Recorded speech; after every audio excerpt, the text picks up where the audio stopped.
Okay, next up here, YouTube, is my crackback nymph.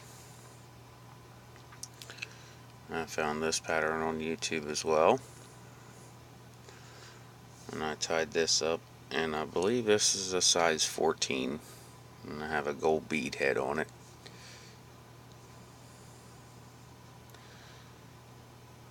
Thank you very much for watching my video.